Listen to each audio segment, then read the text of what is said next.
Welcome to the ConfigureITDone Podcast. The ConfigureITDone Podcast is a place where successful thought leaders in the SAP space come to share their leadership styles, their tips, and their unique stories on how to run successful large-scale SAP programs.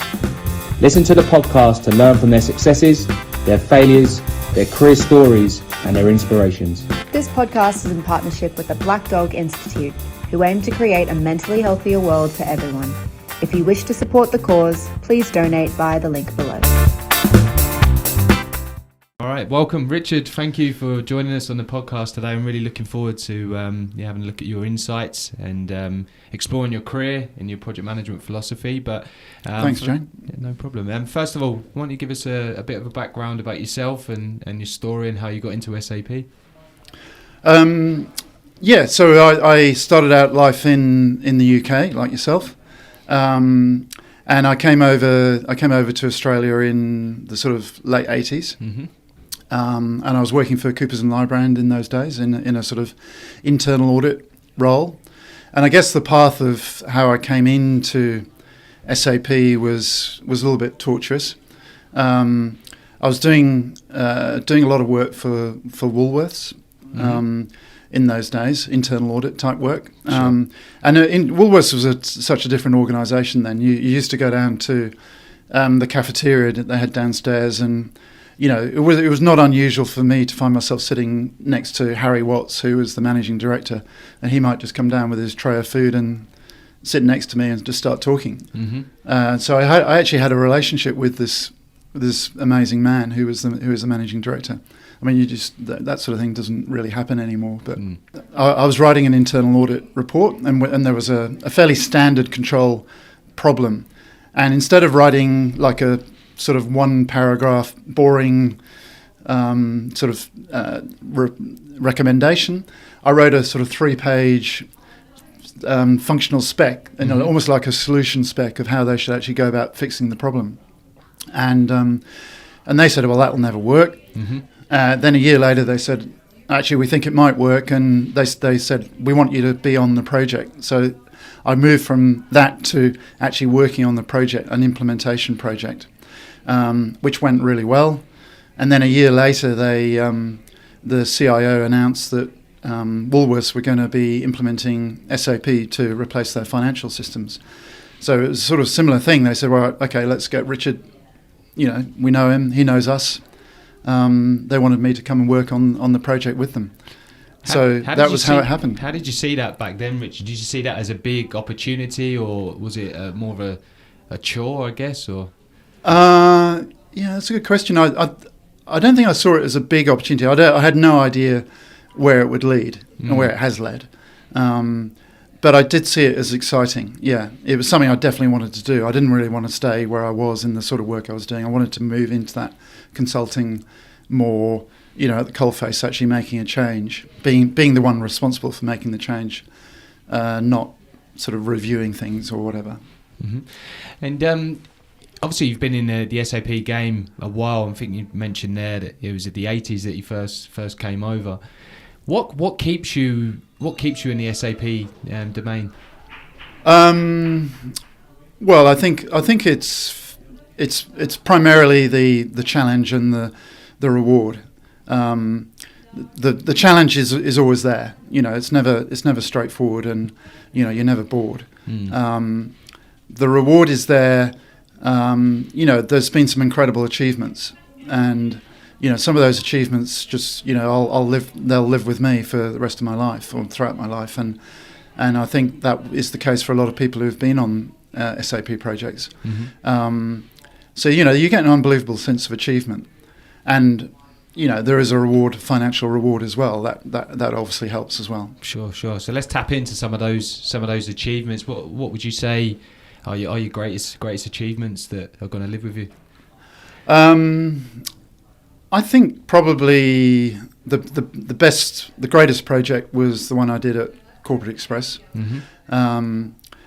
In terms of the scale of what we actually achieved. Is that now called Wink, isn't it? And it's now Wink. Staples and then, it went through a few loops, and even when I was there, it moved from Dutch ownership into American ownership as part of Staples, and So yeah, there were quite a lot of changes happening at sort of ownership level. But we kind of ran a really good program over four years or so, and it culminated in an amazing go live here in Australia in 2011, where we basically did do a big bang. It was the scale of the change was phenomenal. We had about 30 odd warehouses all using SAP warehouse management. There were 4 warehouses, big warehouses, using the Manhattan warehouse management solution. It was just a phenomenal scale of go live right across the whole of Australia. I think over 2,500 people went live all on the same day. Wow! And yeah, I mean, it was. I had a phenomenal team, but you know that was really scary, and you know, I don't think I'll ever be able to beat that as an achievement. Sure. You mentioned there you had a phenomenal team, but what would you attribute that success to? You mentioned it was obviously a successful project. You had 2,500 people that obviously went live, but what would you attribute to that success? I think quite a few things.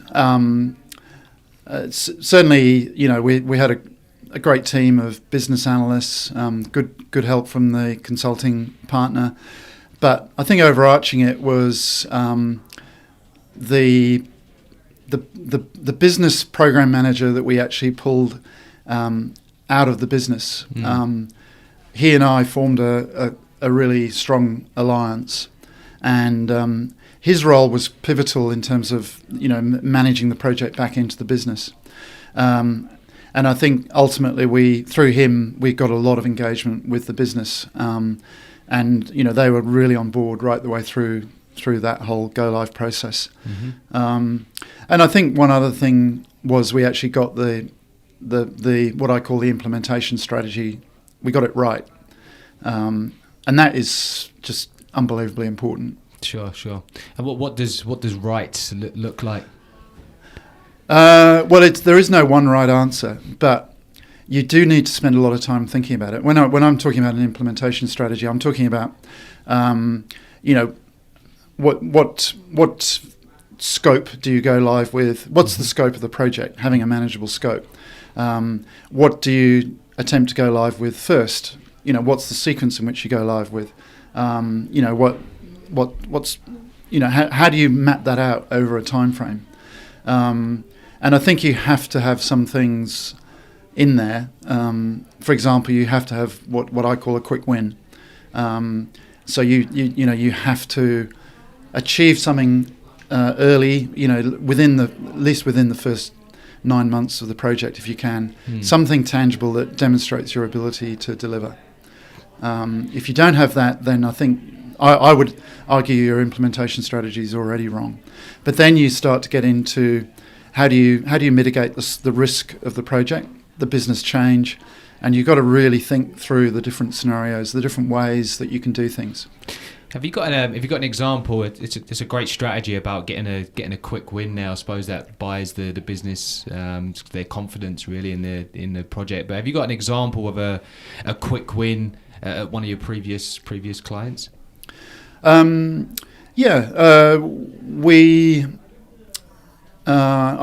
use Corporate Express again. We had a project which was really around changing the merchandising and financial system, and that was the main scope, and that was complex and big. So we had that project running, but we needed a quick win, and what we actually ended up doing as a quick win was we basically built a new intranet, and we implemented an HR and payroll solution for them, which is a pretty big win, quick win. But we were able to do that in about 9 months, and it really just showed that we could actually deliver. You know, you have to, you know, the hardest thing. My contention is always that the hardest thing to do is to actually implement, i.e., to go live. Sure. Okay. And moving on, Richard, you've had a lot of insights there, but what would you say your top 3 imperatives are when leading a program?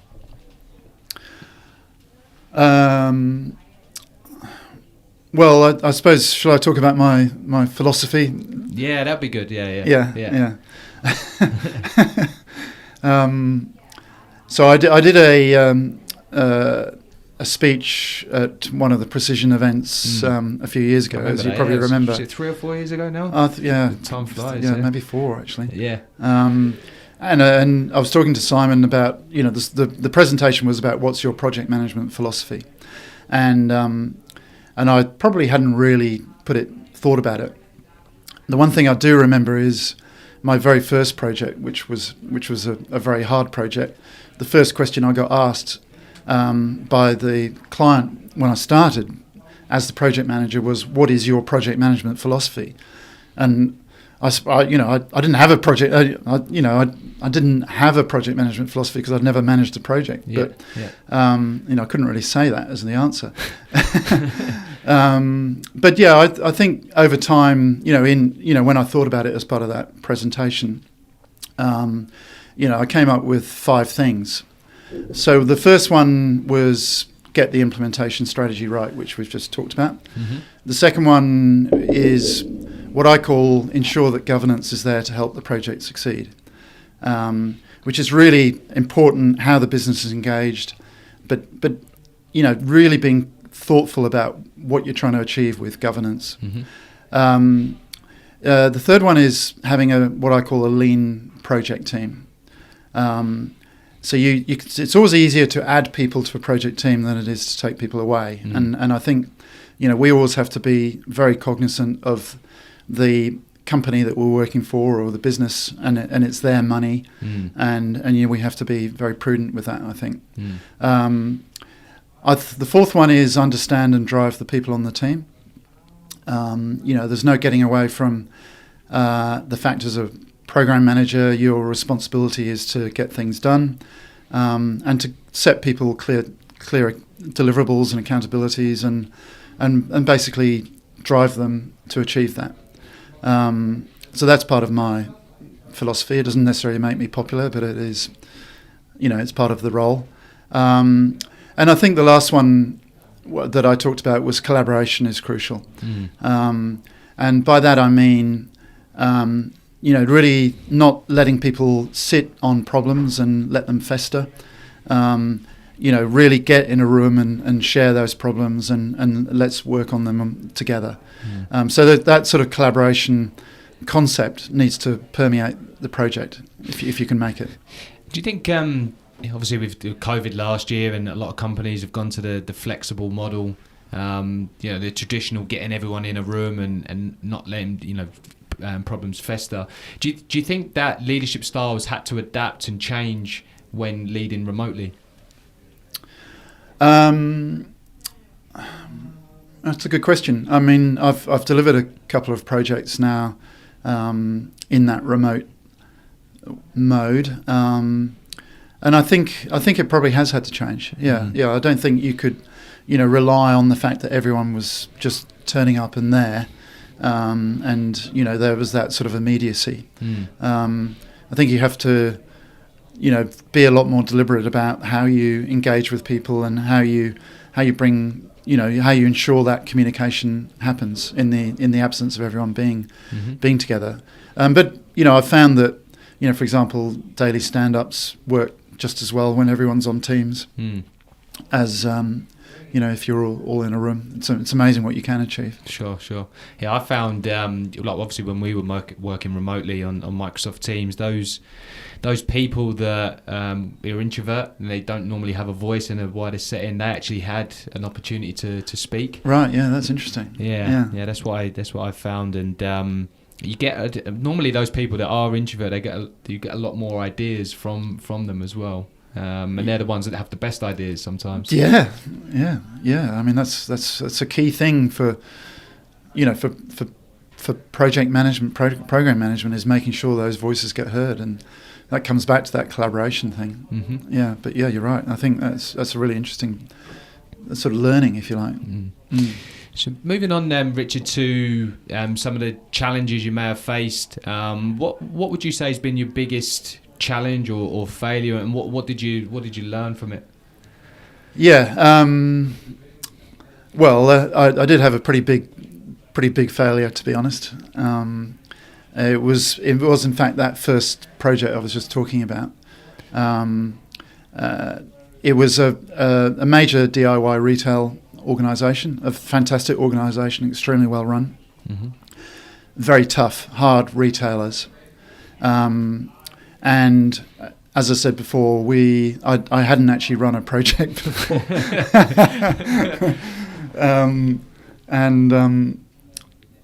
this is not the project to try and cut your teeth on. This is about one of the hardest projects there's ever been. If you in the annals of SAP, the scope was too large, the budget was too small. No one in my organisation really had much idea about supporting me. In actually delivering the project. The client was brutal. It was a very tough client. They were totally engaged, but they were hard. Right in the middle of it, my wife gave birth to our third child, who was born 9 weeks premature. So I had to deal with that. So there was a whole lot of things went on, but I can't escape from the fact that I wasn't really I wasn't able to do the project at that time. It's some first project, Richard. Yeah. No, it wasn't. It was a whole lot of things that were wrong, and to be really honest, I don't. That could have finished me. I really, found that unbelievably hard to get over and sort of keep going. Obviously, you're still here today and achieved a hell of a lot since then. So, what would you say the biggest learnings from that project was? Well, I think probably resilience for me. There's a whole lot of things that go into what we've already talked about, but I think it took me a very long time to really absorb the lessons of that. I was lucky in that quite soon afterwards I got asked to go back to the UK and actually help out on another actually quite similar project, but much better set up. So the skills I actually had on retail and understanding how SAP worked were much more came to the fore, and were it sort of restored my confidence. But I think resilience is a huge thing for all of us. If you can overcome something as challenging and really quite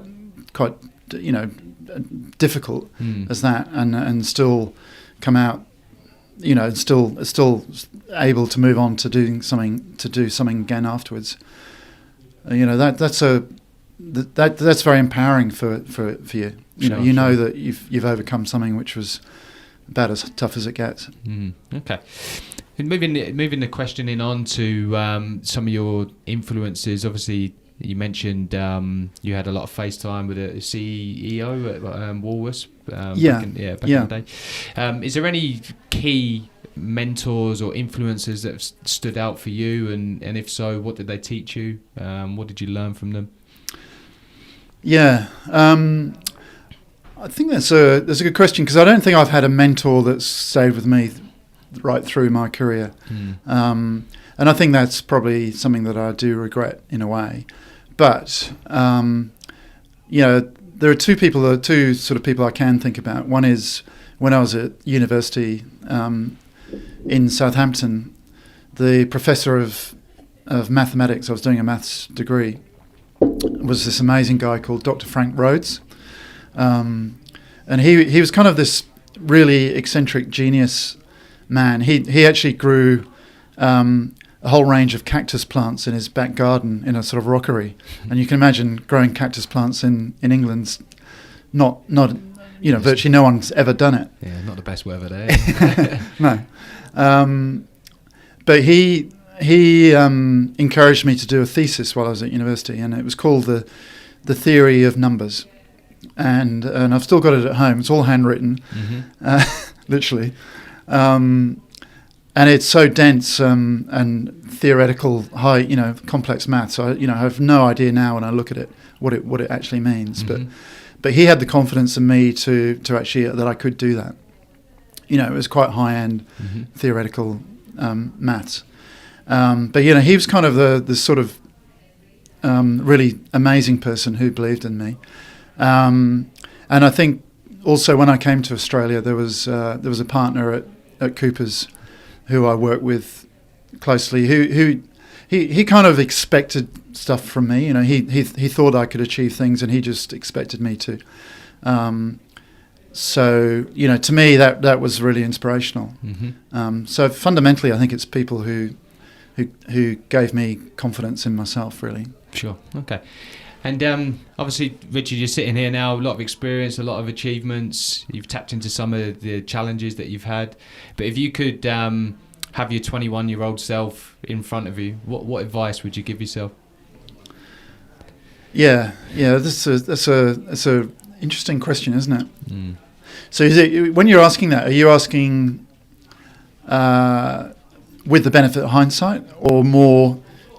Not so much with the benefit of hindsight, but actually, these are things that you should bear in mind when you're 21, like general advice for a 21-year-old. General advice, yeah. Obviously, hindsight's a great thing, but just general advice. Like, imagine you're sitting opposite a 21-year-old self. You've got the battle scars, as it were, the experience and the achievements. What would you say to that younger Richard? Just give up now. No, I think probably the big thing I would encourage anyone to do is to embrace challenges. If you have an opportunity that comes along, and I would say this to my 21-year-old self, but I would probably say it to anyone really. Life throws up opportunities at different points in time. It's not a linear thing. There's no right rhyme or reason to how these opportunities come up. But what you have to do is, when those opportunities come up, you do need to embrace them and be game enough to take them. I think sometimes people shirk those, or they sort of, they kind of avoid them. And I think that's, to me, those opportunities, they may be hard, they may be challenging, they may be risky, all those sorts of things. But I think if you don't take those opportunities and you don't challenge yourself, then you never really stretch yourself. And that's the best thing you can do. So, that's what I would say. Just seize the day, sort of thing. Brilliant. Thank you, Richard. This is it's absolutely fantastic, and like I said, it's a pleasure having you on the podcast. Just before we let you go, I know you've got a critical meeting in a bit, but just before we let you go, is there anyone that you would like to hear on the podcast? Maybe some of your mentors in the past, or some of your colleagues, or customers, or is there anyone that you have in mind that you'd like to hear on the podcast?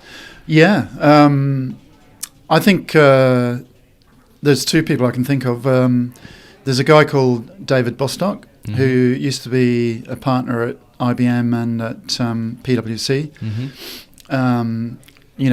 He's a very wise man and a good friend of mine. He's now retired, but I don't know if I think he'd be willing to do this. And also John Buckton. I don't know if you know John. I know John. Enterprise-wide. Enterprise-wide. Yeah. His story is really interesting. Yeah, I mean he and I worked together at BBC Hardware, that difficult project in the late 90s, and we also worked together at Harvey Norman, and again, he's a good friend of mine, but I think his story is really interesting. Another guy from the UK as well, right? Yeah, well, both are actually. Yeah. All right, brilliant. Well, we'll definitely reach out to them. But once again, Richard, that was brilliant. Thank you very much for coming on the podcast. And, thanks, Jay. Pleasure. See you soon.